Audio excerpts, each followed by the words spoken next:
Programa AgroConecta, a sua conexão com as ações do Sindicato Rural de Arroio Grande.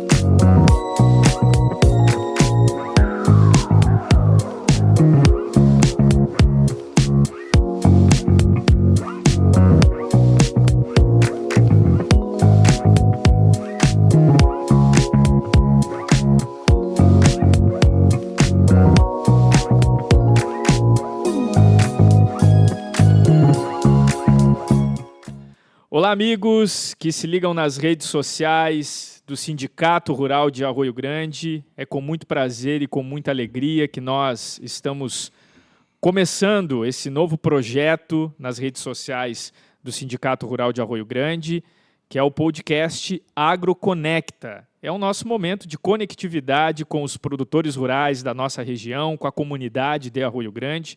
E o nosso objetivo principal aqui, como Sindicato Rural de Arroio Grande, é trazer e proporcionar um ambiente de informação. Por isso, através da gestão do presidente do Sindicato Rural, Marcelo Silveira, estamos implementando esse novo projeto que é para estarmos mais próximo do nosso público que nos assiste e que também nos ouve aí através das plataformas digitais. E o nosso primeiro convidado do AgroConecta não poderia ser diferente, presidente do Sindicato Rural de Arroio Grande, pelo terceiro mandato, né, está aí em andamento com o seu terceiro mandato, que hoje vai estar inaugurando esse programa aqui com a gente. Marcelo, seja bem-vindo, que prazer te receber aqui. Mais uma proposta inovadora do Sindicato Rural de Arroio Grande sob a tua gestão, em que aqui nós vamos ter um ambiente aí de bate-papo para trazer informação para a nossa comunidade, Marcelo. É isso aí, Rafael. Saudação a todos. É uma ideia nova, é um desafio. Eu acho eu penso que o sindicato tem que ser melhor conhecido. Eu me atrevo a dizer que as pessoas não conhecem a fundo o Sindicato Rural. Claro, eu estou falando de uma forma generalista, não? E talvez muitas pessoas achem que a função do sindicato é somente organizar a expofeira.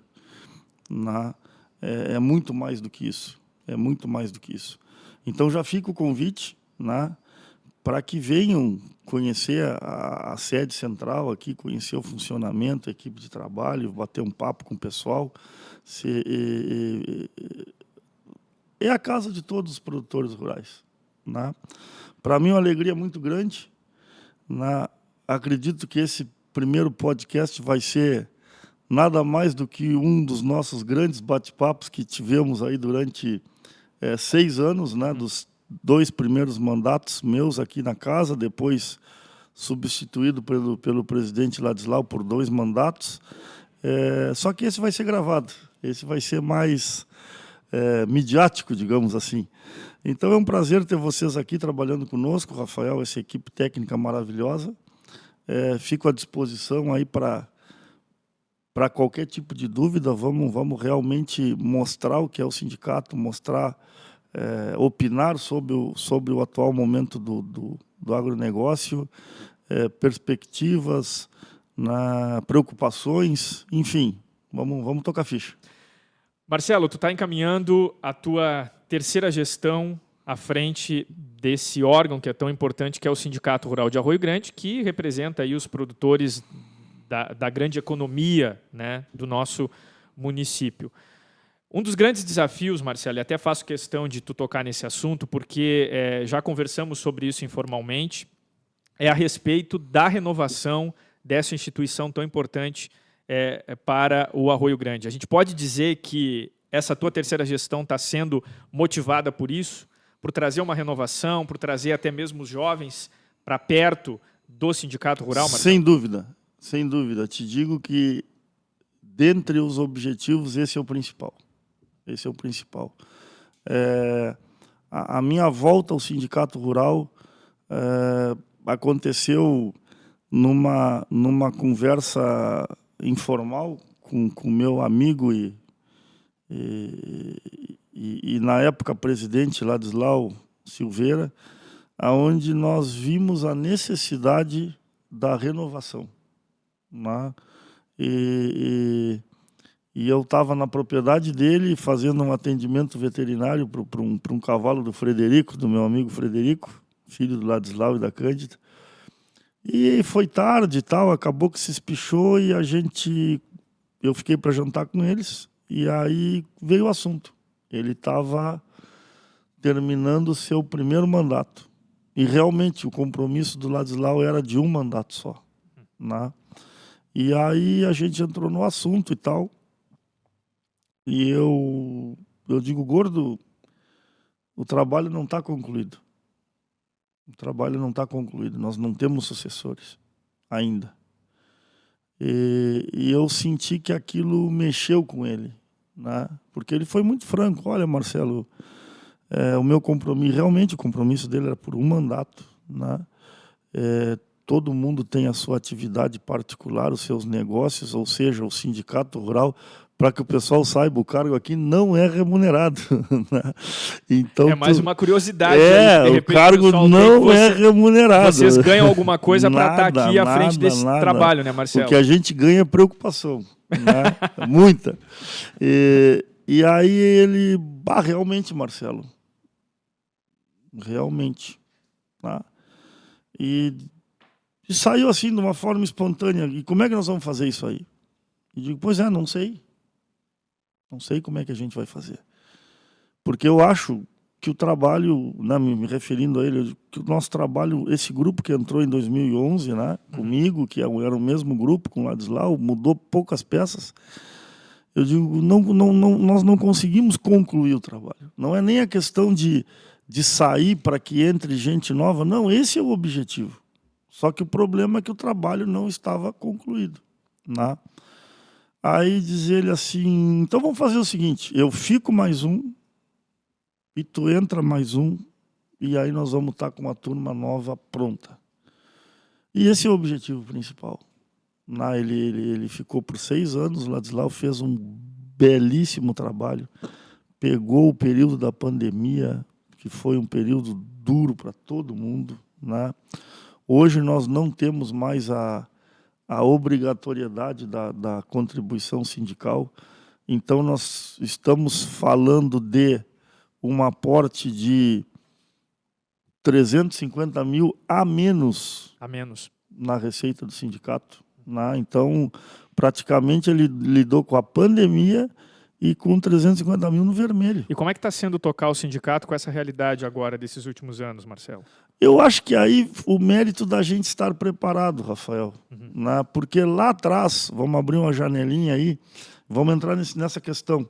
Lá atrás, sempre o presidente Speroto nos falava, olha, contribuição tem risco de cair a obrigatoriedade, estejam preparados, estejam preparados. E aí a gente começou a qualificar a equipe de colaboradores, né? Então, hoje, graças ao trabalho da Carla, ao trabalho agora da Thaís, mas tivemos aqui a Marion, tivemos a Neide na equipe que colaboraram, que estavam juntos, ao trabalho do Neri, o funcionário mais antigo do sistema Farsul, né?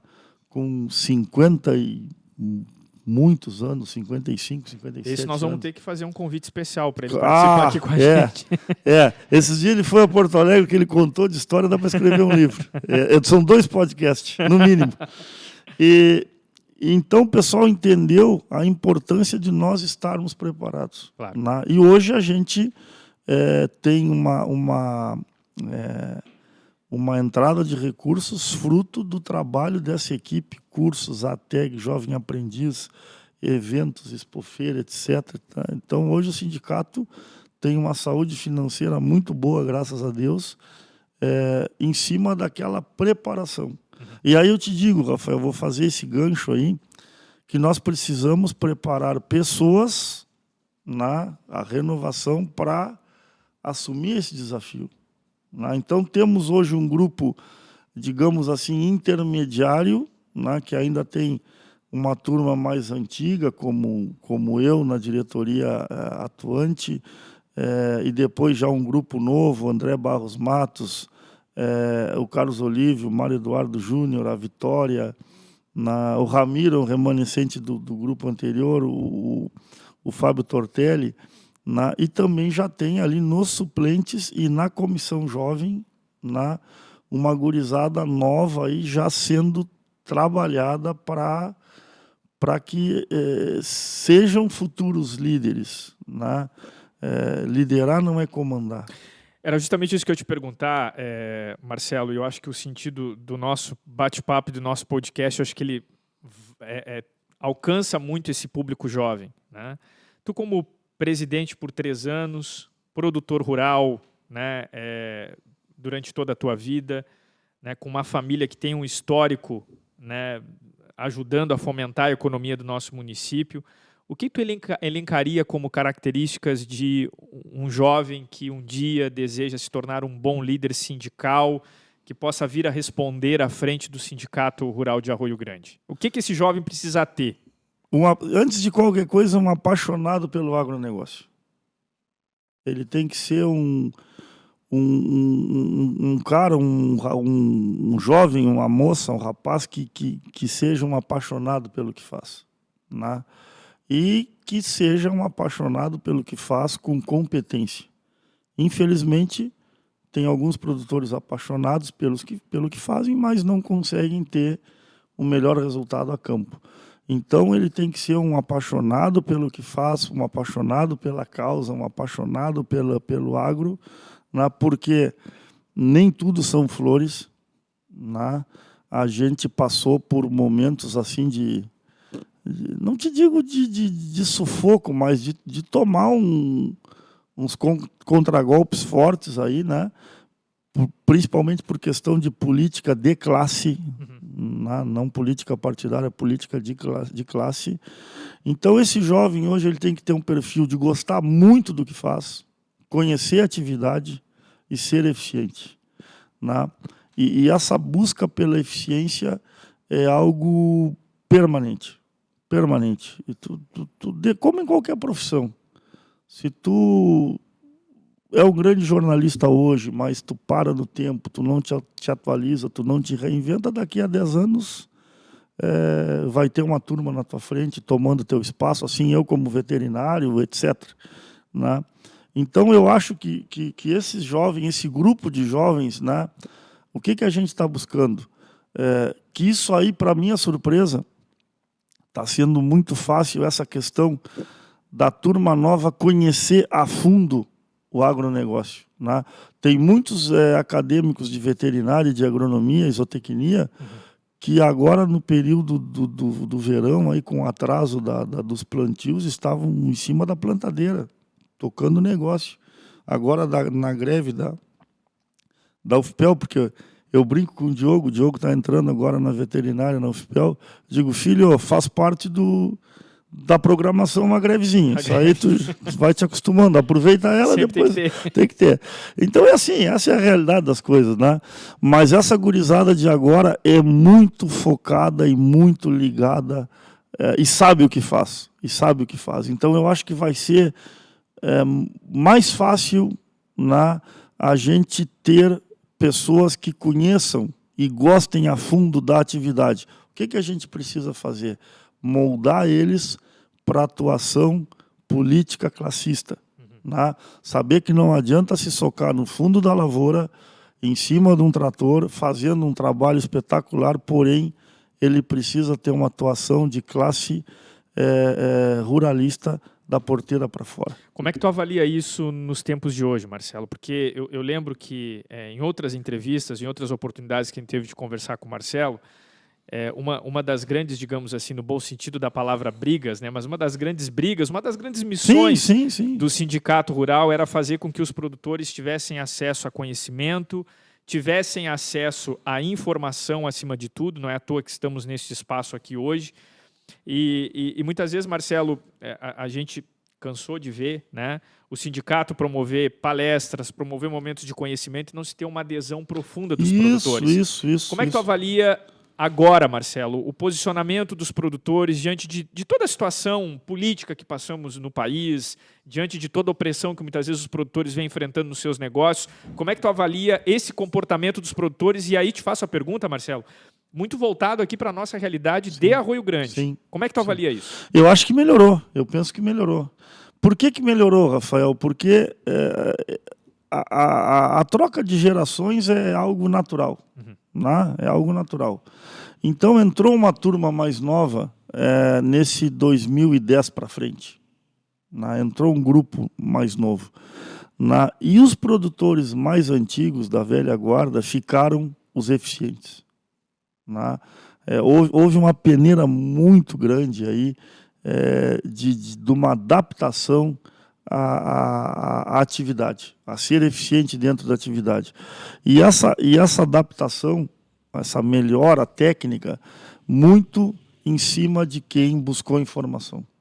Né? Então, eu vou te dar um exemplo. Assim, tu lembra que lá por 2010, 2011, quando nós entramos aqui em 2011 para o Sindicato Rural, para primeiro ano de gestão, né, que foi uma renovação do presidente Paulo Freitas. Né? O Paulinho foi o cara que enxergou essa necessidade. Eu lembro que tu levar um público para a palestra era um sofrimento. Era um sofrimento. E se não tivesse uma janta, pior ainda. É verdade. Né? E hoje a gente vê palestras lotadas. Né? E, para minha surpresa, a Expofeira passada, tivemos bom público em todas. Sim. Né? E um público atuante, participativo. Né? Você estava ali junto, fazendo a cobertura. Então, eu acho, eu penso, a gente usa o termo eu acho, né? Eu não acho, eu penso que melhorou. Porque o que acontece? As pessoas começaram a ver, aqueles que começaram a participar, começaram a enxergar no campo as previsões daqueles excelentes técnicos e profissionais que vinham. Eu lembro na época o Coplantio, tinha um painel Coplantio, trazia um pessoal de ponta. Né? Depois, com a entrada do André Barros Matos na equipe IRGA também, com a juventude, com o sangue novo dele, eu lembro que o primeiro ano ele trouxe o Tejon aqui. Sim. Foi um troço de louco. Né?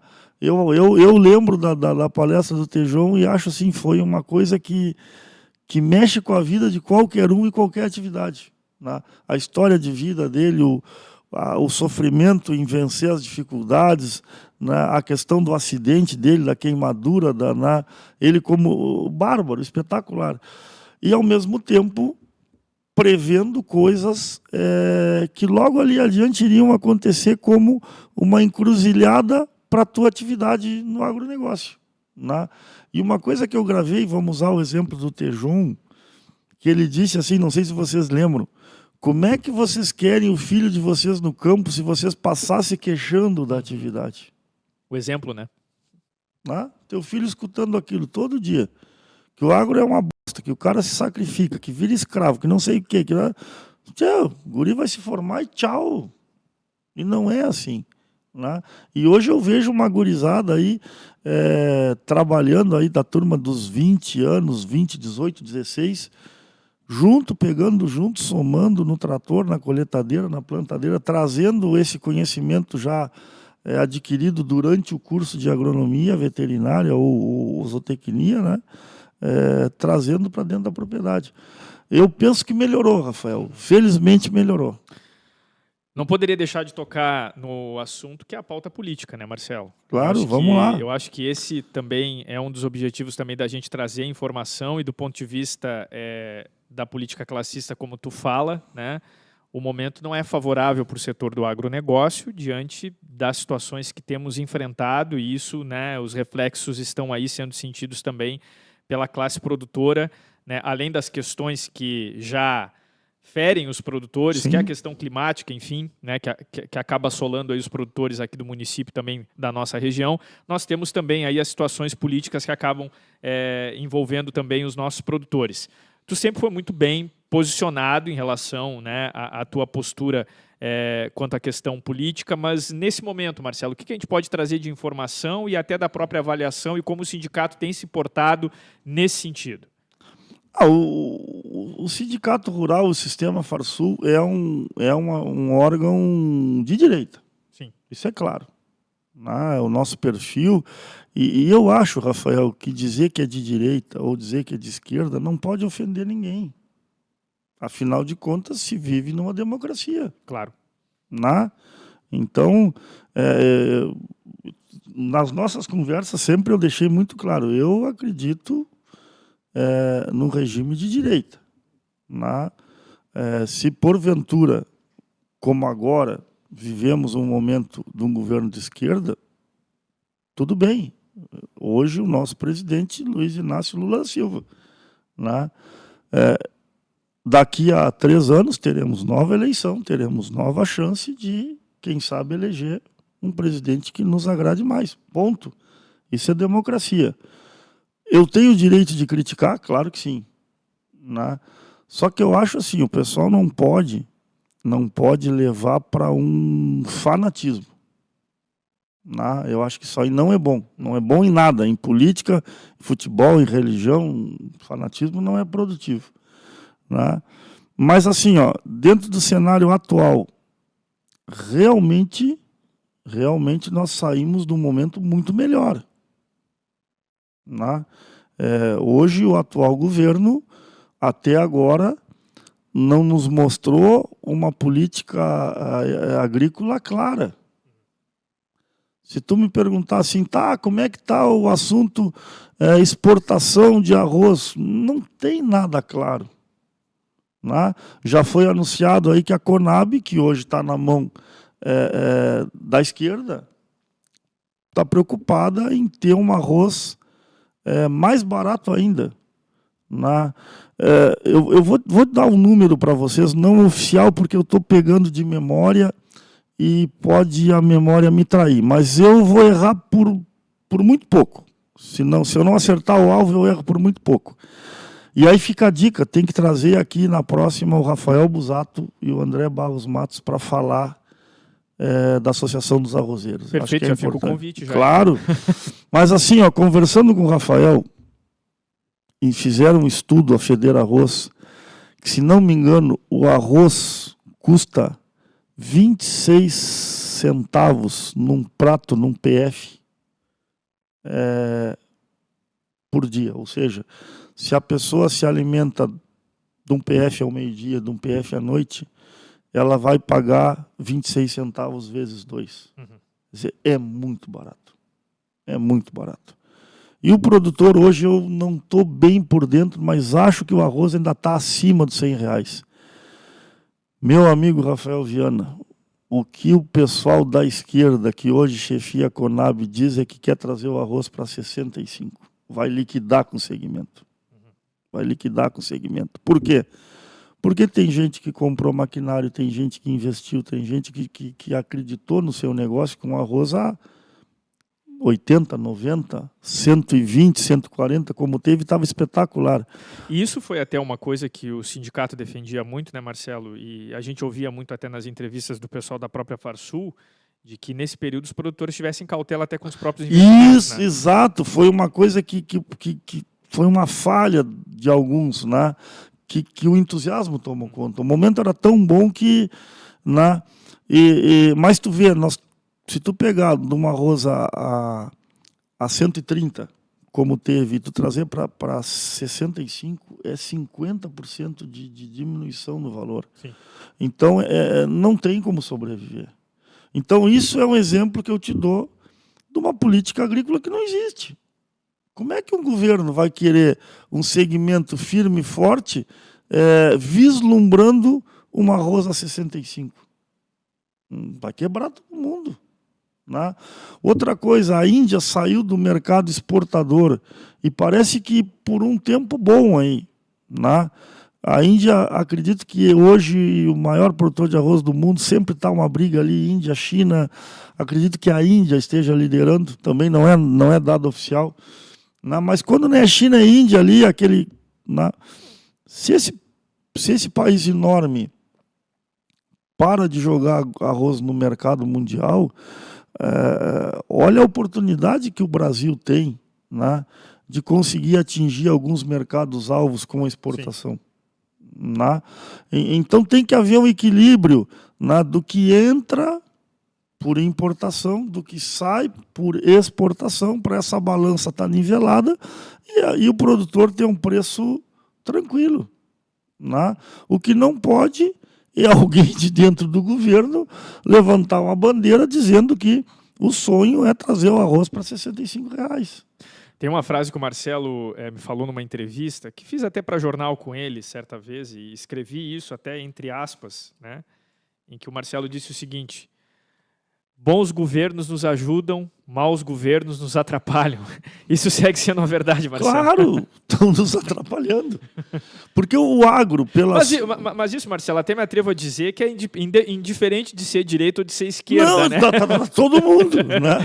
Se tu pegar um produtor de arroz... É uma máxima, né, que vale para tudo. Claro, se tu pegar um produtor de arroz hoje que é um esquerdista, que tem todo o direito de ser esquerdista e que votou na esquerda, ele também está sofrendo a mesma coisa. Né? Então é um problema econômico, é um problema de não fechar os números. A soja, nós chegamos a soja a ter um pico de quase R$200. Né? Aí eu estava escutando ali uma entrevista com o Antônio da Luz, que meu amigo, grande profissional, um baita economista, né? Mas eu me atrevo a discordar um pouco do Antônio no seguinte: ele dizia que o problema da queda do preço era a dificuldade de escoamento. Mas essa dificuldade a gente tinha quando a soja foi a 200. Era a mesma. Permanente? Era a mesma. Aí muda a política, muda o governo, muda a ideologia e cai de 190 para 150, de 150 para 140 e semana passada estava 112. Né? Com todo respeito ao meu amigo Antônio, uma hora que eu for a Farsul, ainda vou botar ele nessa sinuca de bico aí. Pô, Antônio, vem cá, mas tudo bem, eu concordo contigo, mas o sistema de escoamento era o mesmo. Né? Tá, a soja é um caso à parte, ela é um commodity, ela é bolsa de Chicago, ela tem alguns macetes de mercado aí que eu, como veterinário, não me atrevo a entrar muito. Né? Mas eu acho isso. Se com o governo anterior ela chegou a 200 e a dificuldade de escoamento era a mesma, é política agrícola. Sim. É forma de tocar as coisas. Né? Então eu acho, Rafael, colocando de uma forma muito transparente, muito honesta, eu sou brasileiro, eu torço pelo meu país. Eu quero que dê certo. Mas eu acho que perdi a eleição. Daqui a 4 anos vou tentar eleger um presidente com meu viés direitista. Mas temos que respeitar. Hoje o atual governo é esse e pronto. Né? E de alguma forma tentar estabelecer o diálogo. Claro, né? sempre. Isso aí eu lembro do presidente Esperotto, que foi um grande líder. Hoje, meu amigo Gedeão, né, presidindo a Farsul de uma forma espetacular, um grande líder também. Mas o presidente Esperotto tinha algumas frases que eram marcantes. E ele sempre dizia que não pode encerrar o diálogo. Né? Ele tinha, mais ou menos com essas palavras, assim: tu quer ajudar um adversário teu, tu briga com ele simplesmente fecha a porta. Ele não te atende mais. Né? E é verdade. Então, no momento que tu provoca e mantém um diálogo de bom nível, essa pessoa vai ter que te atender e vai ter que dialogar. Mas é isso, Rafael. Eu torço que melhore, eu torço que dê certo, eu torço que dê um estalo aí. Né? A população tem que se dar conta. Aí outro ponto, não sei se eu estou adiantando um pouquinho alguma pergunta, mas eu acho assim, ó, eu vou dar um exemplo muito fácil. A tão falada picanha. Aquela picanha ali com a gordura que todo mundo gosta de comer no churrasco do domingo. Né? seja lá o que for, a festa que for, aquela picanhazinha tem o seu valor. Aquela picanha, na melhor das hipóteses, ou seja, se ela é procedente de uma fazenda de alto padrão de tecnologia, ela leva, no mínimo, 2 anos e 9 meses para ser produzida. Então, ela tem que custar mais caro que a carne de suíno. Sim. A porca dá cria 3 vezes no ano, né? Num sistema de suinocultura não muito top, né? Isso aí eu estou puxando lá das aulas de suinocultura de 1998, né? Que uma porca te dava 3 partos por ano, numa média de 8 leitões, né? Então, uma porca te produz 24 leitões, 10 porcas são 240 leitões, 100 porcas são 2.400 leitões, né? E esses leitões, eu não me lembro, mas eu acho que aprontavam em 90 dias. Então, aquele lombo de porco, que também é uma proteína de qualidade, ele é muito mais rápido de ser aprontado. É outro cenário, né? Ele tem um custo muito menor. E se a gente for levar para o frango, bom, aí não tem graça, né? Por isso a diferença dos preços da carne, que as pessoas têm que se acostumar. É uma realidade mundial. A América do Sul, eu me atrevo a dizer que é o paraíso da carne. Felizmente, graças a Deus, né? Na Europa já não é assim. Então, isso que as pessoas têm que se dar conta. Vamos lá, vamos ao exemplo da picanha. Vamos retroceder essa picanha que chegou no supermercado X em Arroio Grande. Aí. Ela teve, do nascimento ao abate, 18 meses, assim, numa propriedade top das top. Vamos botar 2 anos, né? Teve 2 anos. E ela teve mais 9 meses dentro do ventre da mãe. Então, para chegar na mesa do consumidor, ela leva 2 anos e 9 meses. Enquanto que o porco 3 meses o leitão se aprontar, mais 3 meses de gestação, 6 meses. Sim. É muito diferente. Vai comer a picanha na Europa, como é que vai ser, Marcelo? Mas, Rafael, isso a gente tem que ter um jeito para dizer, mas é verdade. É verdade. O meu irmão mais moço, o Hélio, fez um intercâmbio em 2001, 2002. Ele teve 3 meses em Albacete, na Espanha. O Marcel Albuquerque também teve. E ele me ligou, me espera com churrasco, eu não aguento mais comer peixe, frango e porco. Né? E aí parece que foram pedir um filé com fritas em Barcelona, foram conhecer Barcelona, a hora que veio a conta quase caiu duro. Meu Deus. Né? Então isso aí precisa ser, as pessoas precisam aprender. O Marcelo está fazendo apologia a não comer carne? Não, pelo contrário. Eu torço que esse paraíso da carne, que hoje é a América Latina, ou principalmente esse Cone Sul aqui, que tem essa gastronomia muito em cima da carne, que dure por muito tempo, mas uma hora vai mudar. Uma hora vai mudar. Muito bem, amigos, esse é o nosso AgroConecta, nosso podcast do Sindicato Rural de Arroio Grande, a sua conexão com o agronegócio. Nós estamos encerrando por aqui o nosso primeiro episódio. A gente pode dizer que começou aí, né, esse programa com chave de ouro, né, recebendo aqui o presidente do Sindicato Rural de Arroio Grande, o Marcelo Silveira. É óbvio que a gente ainda vai receber o Marcelo aqui para mais episódios, né, também com convidados especiais. A gente já pode adiantar aqui, né, Marcelo, que a gente vai receber ainda nomes importantes que figuram aí no cenário do agronegócio e que também são envolvidos aqui com o Sindicato Rural. O objetivo desse programa também é mostrar um pouco da estrutura do Sindicato Rural de Arroio Grande para você, né, que de repente não conhece aí como é que é toda essa estrutura organizacional e também econômica que rege aqui o município de Arroio Grande. Obrigado, Marcelo, pela tua participação aqui com a gente. Deixa o teu recado final aí para o pessoal que nos assiste e que também vai nos ouvir através das plataformas digitais. É um prazer muito grande participar dessa inovação, falar para os meus conterrâneos, amigos arroio-grandenses, produtores rurais também, como nós, que não deixem de buscar informação atualizada sempre. Infelizmente ou felizmente, o agro hoje não é para amadores.